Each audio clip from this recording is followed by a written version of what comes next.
Hello and welcome. तो आज के इस वीडियो लेक्चर में हम बात करेंगे रिसेंटली जो जेकेएसएसबी ने जूनियर इंजीनियर की पोस्ट आउट की है, उनमें से मैकेनिकल इंजीनियर्स की 30 पोस्ट उन्हें आउट की है। तो उन्हीं की जो सिलेबस है और स्ट्रैटेजी क्या फॉलो करनी है ताकि हम इस एग्ज़ाम को क्वालिफाई करें, यही हम डिस्कस करेंगे इस वीडियो में। Strategy and syllabus of JE mechanical for JKSSB. Okay, तो चलो स्टार्ट करते हैं हम सिलेबस से।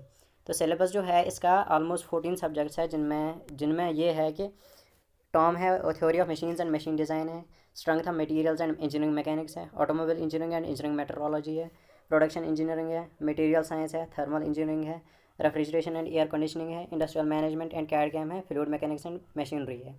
तो ये 14 सब्जेक्ट्स जे के एस एस बी जिनने भी इनको सिलेबस रेफ़र किया है, जो भी जे के पी डब्ल्यू डी जिनने इनको सिलेबस रेफ़र किया उनने ये 14 सब्जेक्ट इंक्लूड किए हैं इसमें। हालांकि बहुत सारे और सब्जेक्ट्स हैं इंजीनियरिंग में जो जो जो इसमें इंक्लूड नहीं हुआ है, जैसे मैकेट्रॉनिक्स है एंड ऑल दैट, रोबोटिक्स है।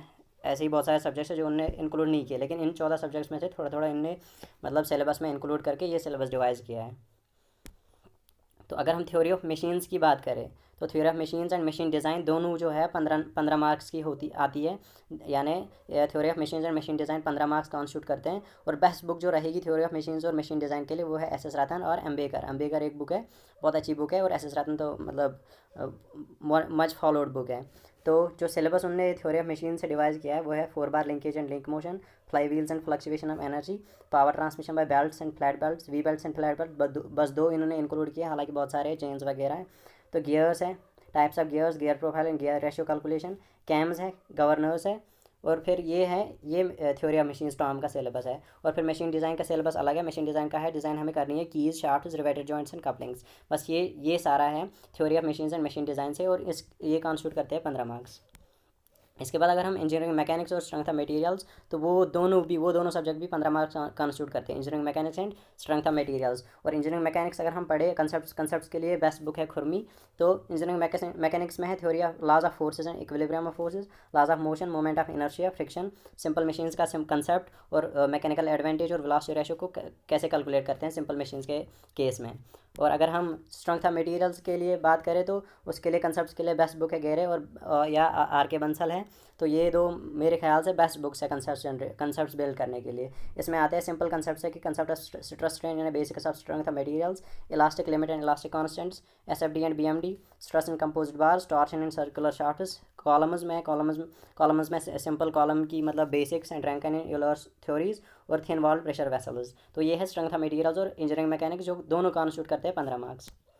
इसके बाद है थर्मल इंजीनियरिंग और आरएसी। तो ये मेजर कंपोनेंट है इस सिलेबस का, जो 20 मार्क्स कॉन्स्टिट्यूट करते हैं। इसके लिए एक बेस्ट बुक है आर के राजपूत, अगर किसी को कंसेप्ट क्लियर करने हैं। तो थर्मोडायनामिक्स में इन्होंने थर्मल में क्या किया है, थर्मोडायनामिक्स का बेसिक यानी heat, work and temperature, first and second law of thermodynamics, Carnot, Rankine, diesel and auto cycles यानी साइकिल्स को इंक्लूड किया है, और पीवी एंड पीटी डायग्राम्स को इंक्लूड किया है। ठीक है, इसके बाद उन्होंने क्या किया है कि पावर प्लांट इंजीनियरिंग का कुछ इसमें इंक्लूड किया सिलेबस में।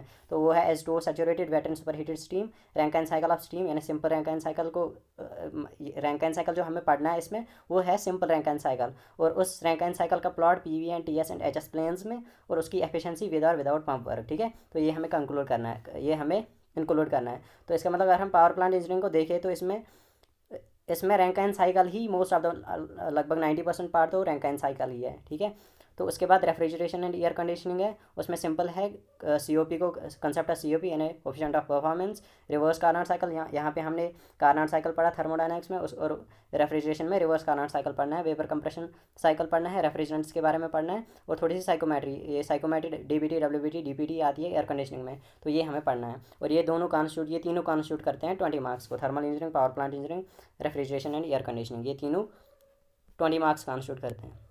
इसके बाद फ्लूइड मैकेनिक्स अगर हम देखें तो बेस्ट बुक है उसके लिए आर के Bansal, fluid mechanics and hydraulic machinery. ठीक है, तो फ्लूइड मैकेनिक्स में हमें क्या करना है, बेसिक पढ़ना है, properties and classification of fluids with Newton's law of viscosity, measurement of fluid pressure यानी manometers with manometers, U tube and incline tube manometers. ठीक है, उसके बाद काइनेमेटिक्स पढ़नी है, उसमें continuity equation and types of flow पढ़ना है।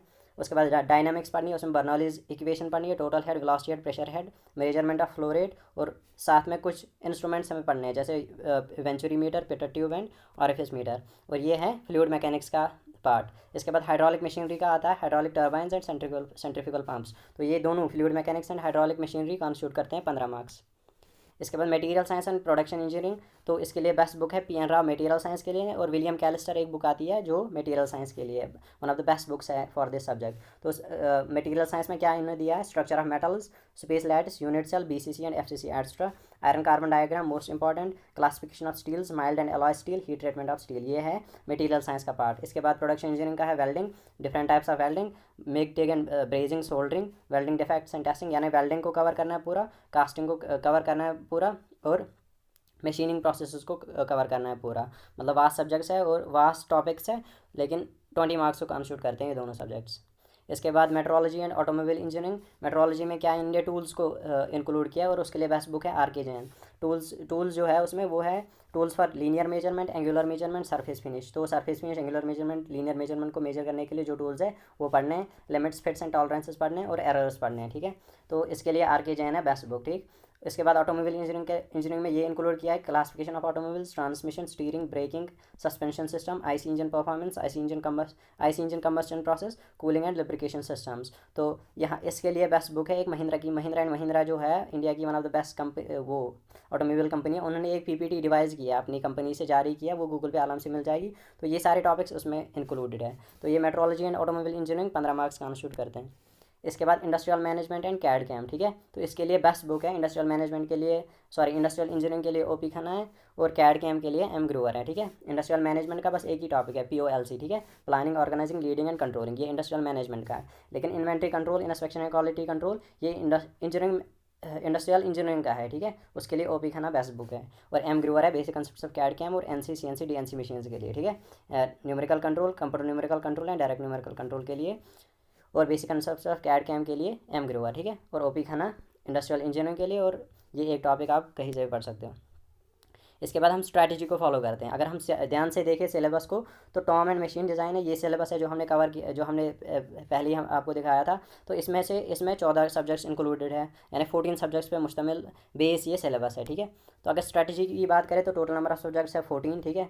इसमें से मेजर सब्जेक्ट जो है, जो half of the marks constitute करते हैं, वो है थर्मल एंड RIC जो 20 मार्क्स कॉन्स्टिट्यूट करते हैं, प्रोडक्शन एंड मटेरियल साइंस जो 20 मार्क्स कॉन्स्टिट्यूट करते हैं, इंडस्ट्रियल एंड कैड कैम जो 20 मार्क्स जो कॉन्स्टिट्यूट करते हैं। तो दैट मीन्स ये 6 सब्जेक्ट्स, और सिंपली ये 3 तो RIC, material science, CAD CAM तो छोटे सब्जेक्ट्स है, थर्मल, प्रोडक्शन और इंडस्ट्रियल थोड़े से बड़े हैं। तो ये 6 सब्जेक्ट्स 60 मार्क्स को कॉन्स्टिट्यूट करते हैं। दैट मीन्स मेजर सब्जेक्ट्स इस सिलेबस में 6 ही सब्जेक्ट्स है जो 60 मार्क्स कॉन्स्टिट्यूट करते हैं, और रिमेनिंग जो सब्जेक्ट्स है TOM and machine design, SOM and mechanics, fluid mechanics and machinery, automobile and metrology, वो बाकी जो 8 सब्जेक्ट्स है, वो बाकी जो 60% बचा है, 50% बचा है, उसको कॉन्स्टिट्यूट करते हैं, यानी 60 मार्क्स को कॉन्स्टिट्यूट करते हैं, ठीक है। तो अब हमें क्या ध्यान में रखना है, ठीक है। हम अब हमें पता है कि जो टोटल नंबर ऑफ पोस्ट जो इन्होंने एडवर्टाइज़ किया है मैकेनिकल के लिए वो 30 ही है, ठीक है।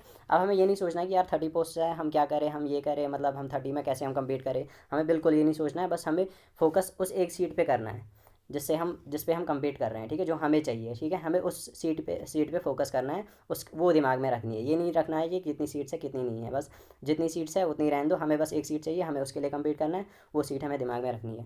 दूसरा पॉइंट ये है कि हमें कॉन्फिडेंस होना चाहिए अपने आप पे कि हम वो सीट लेकर रहेंगे, ठीक है। हमें इतनी कैपेबिलिटी है कि हम बिल्कुल दूसरों से कम्पीट करके इस एग्ज़ाम को क्वालिफाई करके अपनी सीट को मतलब हासिल कर सकते हैं, ठीक है। तीसरा जो पॉइंट है, हमें हार्ड वर्क करना है, ठीक है, क्योंकि कंपटीशन बहुत टफ है।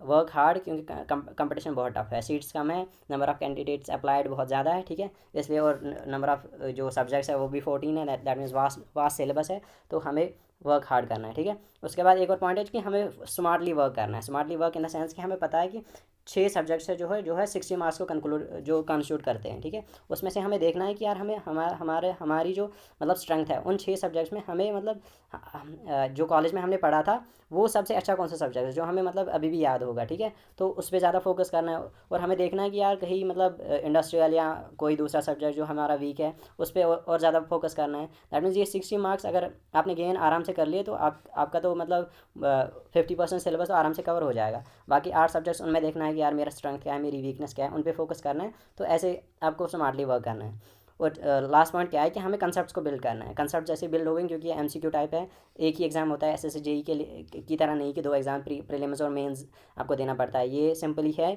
जेके एसएसबी का एक एग्ज़ाम देना है एमसीक्यू टाइप। तो इसमें क्या है, हमारे कंसेप्ट क्लियर होने चाहिए और हमें बहुत सारे एमसीक्यूज़ प्रैक्टिस करने हैं। तो जैसे जब भी हमारे कंसेप्ट क्लियर होंगे तभी हम बहुत सारे एमसीक्यूज़ हमारे दिमाग में आ सकते हैं, यानी हम बहुत सारे एमसीक्यूज़ को प्रैक्टिस करके मतलब उनको अच्छी तरह से समझ के याद रख सकते हैं। ठीक है, तो ये था हमारा वीडियो, मतलब सिलेबस क्या है जेई का और हमें स्ट्रैटेजी क्या फॉलो करनी है। ठीक है, तो हमारे इस चैनल को शेयर सब्सक्राइब करना और बेल आइकन को प्रेस करना ताकि जो भी अगला वीडियो हमारा वो आप पे तुरंत पहुँचे। Thank you.